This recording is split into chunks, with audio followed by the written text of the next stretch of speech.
Like ఫైనల్గా మన వ్యూయర్స్కి ఏం జాగ్రత్తలు తీసుకుంటే కరెక్ట్గా మనం ఉండొచ్చు సార్? జాగ్రత్త కూడా ఏంటి, ఇష్టాన్ని పక్కకు పెట్టాలి, అవసరాన్ని ముందు పెట్టుకోవాలి. ఇష్టాన్నేమో పక్క పెట్టేసేయాలా. ఇష్టం ఎప్పుడు అనుకునే సాధించినప్పుడు ఇష్టం కాంప్రమైజ్ కావాలి. ఇష్టం కోసం ఇంపార్టెన్స్ ఇవ్వాలి. అవసరమైంది మాత్రం ఎప్పుడు ఇంపార్టెంటే. లీజర్ ఉన్నప్పుడు, సపోజ్ సాయంత్రం ఆఫీస్కి వెళ్ళి ఇంటికి వెళ్ళిపోయాక లీజర్ ఉంటుంది, సండే లీజర్ ఉంటుంది, అప్పుడు మీ ఇష్ట ప్రకారం చేయొచ్చు. పని వేరే పని లేకపోతే. కానీ ఇష్టమైంది చేస్తా కాబట్టి పని పక్క పెడతా అంటే మాత్రం కాదు. బాధ్యత ముందు, తర్వాత హక్కులు. బాధ్యతను నిర్వర్తించినాక నీ ఇష్టాన్ని నిర్వర్తించుకో. అంతేగాని బాధ్యతను పక్క పెట్టేసి నాకు ఇష్టమైంది, నాకు డెమోక్రసీ ఉంది, నాకు అడిగే హక్కు లేదా, ఎవరు ఇవ్వాలి? అందరు అటువంటి ఇచ్చడం లేవు. ఎంతకాలం ఇస్తుంది ఇచ్చినా కానీ? ఎంతకాలం ఇస్తుంది గవర్నమెంట్? ఎంతకాలం ఇస్తుంది ఇచ్చడానికి? గవర్నమెంట్కి ఇష్టం కూడా ఎందుకు ఇస్తాడు ఎంతకాలం అని? ఇయ్యాడు కదా. ట్యాక్స్ కూడా ఎందుకు కడతారు? వేస్ట్గా ఇస్తుంటే కడతారు, ఎవరు కట్టారు? ఇది కూడా అంతే. కాబట్టి ఎప్పుడైనా కానీ ఇష్టాన్ని పక్క పెట్టేసి అవసరాన్ని ఇష్టపడాలి, అవసరాన్ని ఆచరించాలి. అవసరం ప్రకారం మనం పని చేసుకోవాలి, ఇష్ట ప్రకారం కాదు. ఇష్టాన్ని త్యాగం చేయాలి, అవసరాన్ని ఆహ్వానించాలి. ఎస్పెషల్లీ ఈ యుక్త వయసు, యంగ్ ఏజ్లో ఉన్న వాళ్ళకి, చిన్నపిల్లలు కానీ, అంటే స్టూడెంట్ లైఫ్ అంటే 5 years ఏజ్ నుంచి 25 years ఏజ్, 20 సంవత్సరాలు. ఎందుకు చెప్తున్నా అంటే బాధ్యత తెలియడానికి 20 సంవత్సరాలు వస్తుంది, అంతకంటే ముందు తెలియదు. చాలామంది స్టూడెంట్స్గానే ఉంటారు అప్పుడు, 5th నుంచి 25th వరకు. ఆ ఏజ్ లోపల వాళ్ళకి రావాల్సిన అనుభవాలు అండ్ ఎక్స్పీరియన్స్ ఏంటంటే కష్టం తెలాలి, నష్టం తెలాలి, బాధ తెలాలి, బాధ్యత తెలాలి, భక్తి తెలాలి, భయం కూడా తెలాలి. స్వాతంత్రం కంటే ఇవి తెలాలి ముందు. ఇది తెలిసిన తర్వాత అప్పుడు జాగ్రత్తగా ఉండడం అలవాటు అవుతాయి. ఎట్లా తెలుస్తాయి వాళ్ళకి? కష్టపడితేనే కష్టమేం తెలుస్తుంది, ఓసారి నష్టపోతే నష్టమేం తెలుస్తుంది, బాధ్యత అప్పగిస్తే బాధ్యత ఏంటి తెలుస్తుంది, మర్చిపోతే ఏం నష్టం తెలుస్తుంది. ఇవన్నీ కూడా భయం కూడా, ఒకవేళ తప్పు చేస్తే ఎవరు దండిస్తారని తెలుస్తుంది. బాధ్యత కూడా ఎప్పుడు నేనేం చేయాల్సింది నేను చేయకూడదు నేను తెలుస్తుంది. భక్తి అంటే రెస్పెక్ట్, ఎందుకు గౌరవించాలి, ఎవరిని గౌరవించాలి, నాకు అలాంటి గౌరవం అంటే నేనేం చేయాలి. బాధ అంటే ఏంటి, దెబ్బలు తెలియని బాధ జరుగుతుంది, ఎవరైనా దూరమైన బాధ ఎలా జరుగుతుంది, ఆరోగ్యం బాధపడితే ఎలాంటి బాధ జరుగుతుంది. ఇవన్నీ కూడా చిన్నప్పుడు తెలియాలి. జీవన పాఠాలు, లైఫ్ లెసన్స్ అన్నమాట. అవి చిన్నప్పుడే తెలియాలి. అవి పెద్దగా తెలిస్తే చాలా నష్టం జరుగుతుంది. అంతవరకు పోయిన టైం పోతుంది, మళ్ళీ కొత్తగా ఇది అవుతుంది. కాబట్టి ఇవన్నీ పిల్లలకు వాళ్ళు బాధపడతారని కాదు, కష్టపెట్టారని కాదు. ఏ తల్లిదండ్రులు కూడా పిల్లలు కష్టపడాలి అనుకో. ఏ టీచర్ కూడా పిల్లల్ని చదువురాలుగా తయారు చేయాలనుకోడు. మనకి రాక కాదు, పిల్లలకు నేర్పాలని ప్రయత్నం చేస్తాడు ఏ టీచర్ అయినా కానీ. తల్లిదండ్రులు కూడా ఏంది, వాళ్ళకి ఉన్నది కొత్తగా పిల్లల కోసం ఎందుకు చేస్తారు, వాళ్ళ భవిష్యత్తు బాగుండాలని.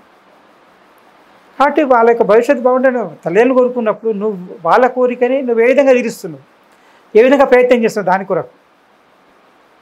నువ్వు ఏ స్కూల్లో చదువుతావు, ఏ టీచర్ నీకు నేర్పాలని చూస్తున్నాడు, ఆయనకు రాక కాదు నీకు నేర్పడానికి, నీ భవిష్యత్తు కూడా చెప్తున్నాడు. నువ్వు ఎంత రెస్పెక్ట్ ఇచ్చి దాన్ని నేర్చుకుంటున్నావు. టీచర్ కానీ, ట్రైనింగ్ ఇన్స్టిట్యూట్ కానీ, కాలేజ్ కానీ, ఏదైనా కానీ. ఒక క్లాస్ మిస్ అయితే నాకేం నష్టం జరుగుతుంది అనే బాధ తెలియాలి, బాధ్యత తెలియాలి. ఏమైనా పని స్కూల్కి వెళ్ళాల్సి, కాలేజ్కి వెళ్ళి టైంకి వెళ్ళాలా వద్దా, ఎందుకు వెళ్ళాలి, ఎవరి కోసం వెళ్తున్నాం మనం, భయం తెలియాలి, పోకపోతే నష్టం ఏంటి అనేది. ఇవన్నీ కష్టము, నష్టము, బాధ, బాధ్యత, భక్తి, ఇవన్నీ కూడా 20 సంవత్సరాల లోపలనే అనుభవం రావాలి. అప్పుడు జీవితంలో బాగుపడతారు. కానీ ఇవన్నీ వదులుకొని సుఖము, సంతోషము, స్వార్థము, ప్రేమ అని చెప్పని చేసినవి మాత్రం, ప్రేమ అంటే నథింగ్ బట్ స్వార్థం అంటే. ప్రేమకు వ్యతిరేకం త్యాగం. ప్రేమ అంటే స్వార్థం, నాకు అనుకోండి ప్రేమ, నాకు ఇష్టమైన ప్రేమ అనుకుంటాం.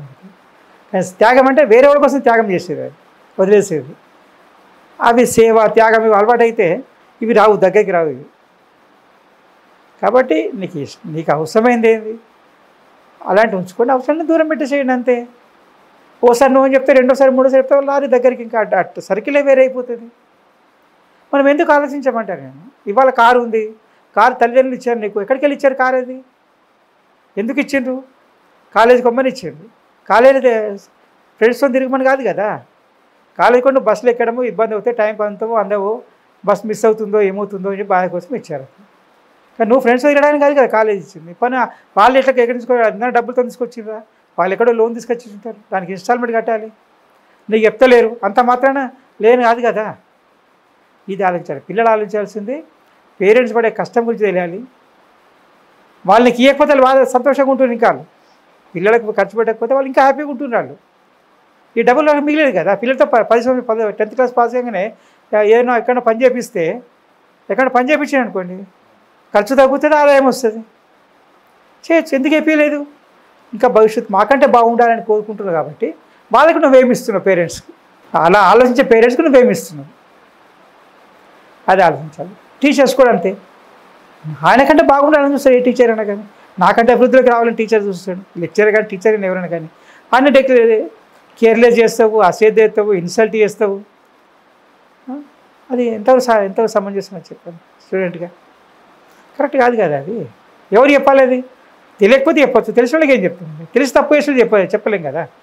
తెలియని వాళ్ళకి చెప్పచ్చు, భయంతో చెప్పచ్చు, కానీ తెలిసిన వాళ్ళకి ఏం తెలిసి తప్పు చేస్తే ఏం చేస్తాం? లైఫ్ మొత్తం బాధపడతారు అంతే. ఎంతోమంది చూస్తాం అట్లాగా. కాబట్టి ఇవన్నీ సేవ, త్యాగము, కష్టము, నష్టము, బాధ, బాధ్యత, భయము, భక్తి ఇవన్నీ 20 సంవత్సరాల లోపలనే రావాలండి బాబు. ఇవన్నీ అప్పుడు చూడండి లైఫ్ ఎట్లుంటుంది అనేది. ఇవి రాకుండా స్టూడెంట్ ఏజ్లో రాకపోతే ఖచ్చితంగా 20 సంవత్సరాలు దాటిన తర్వాత పేరెంట్స్ అప్పుడు దూరం అయిన తర్వాత, అంటే పేరెంట్స్ ఒక ఆదాయం లేకపోవడం వాళ్ళు దూరం ఉంటాము అయినప్పుడు అప్పుడు తెలుస్తుంది ఏంటిది అనేది. ఇంకోటి మళ్ళీ లైఫ్ ఫ్యామిలీలో కూడా ఎందుకు నాకు కావాల్సింది అనుకునే బదులు నీకు ఫ్యామిలీ అంటేనే ఒకరి కోసం ఒకరు, ఫ్యామిలీ అంటేనే 2 ఉండాలి అక్కడ. ఫ్యామిలీలో కంపల్సరీ సేవ, త్యాగం. అంటే పక్క వాళ్ళు సేవ చేసేటట్టు ఉండాలా, వాళ్ళ కోసం త్యాగం చేసేటట్టు ఉండాలి, అది ఫ్యామిలీలో కంపల్సరీ ఉండాలి. కానీ నాకే కావాలి, నా ఇష్ట ప్రకారం కావాలని మాత్రం స్వార్థం అయిపోతుంది. స్వార్థం ఉన్న వాళ్ళు ఎప్పుడూ శాంతిగా ఉంటారు, మనశ్శాంతిగా ఉంటారు. వాళ్ళు నాకు ఇది కావాలి, నాకు వాళ్ళ దగ్గరికి వెళ్ళి తీసుకొని నాకు కావాలనుకున్నప్పుడు స్వార్థం అవుతుంది. వాళ్ళు ఎప్పుడు మనశ్శాంతిగా ఉంటారు. ఇవ్వాలనుకున్న వాళ్ళు, సేవ చేయాలనుకున్న వాళ్ళు ఎప్పుడు మనశ్శాంతిగా ఉంటారు. వాళ్ళు మనశ్శాంతిగా ఉండాలంటే 2 ఉండాలి, సేవ, త్యాగం ఉండాలి ఫ్యామిలీలో. ఇప్పుడు మీరు ఎట్లా చేస్తే అప్పటికి అట్లా చేస్తారు. మన కోపం ఎదురు కోపం చూస్తారు, మన ప్రేమతో ఎదురు కోపం, ఒకసారి 2 సార్లు 3 సార్లు అవుతారు.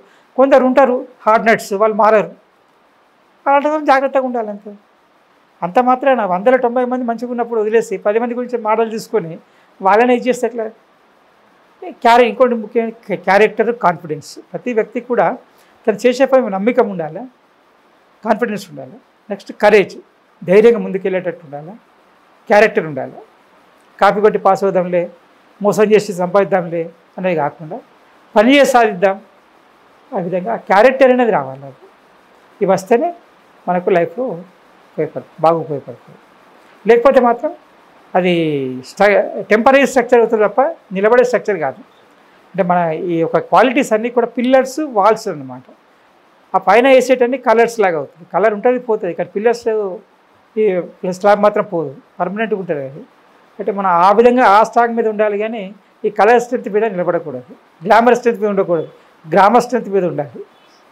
అది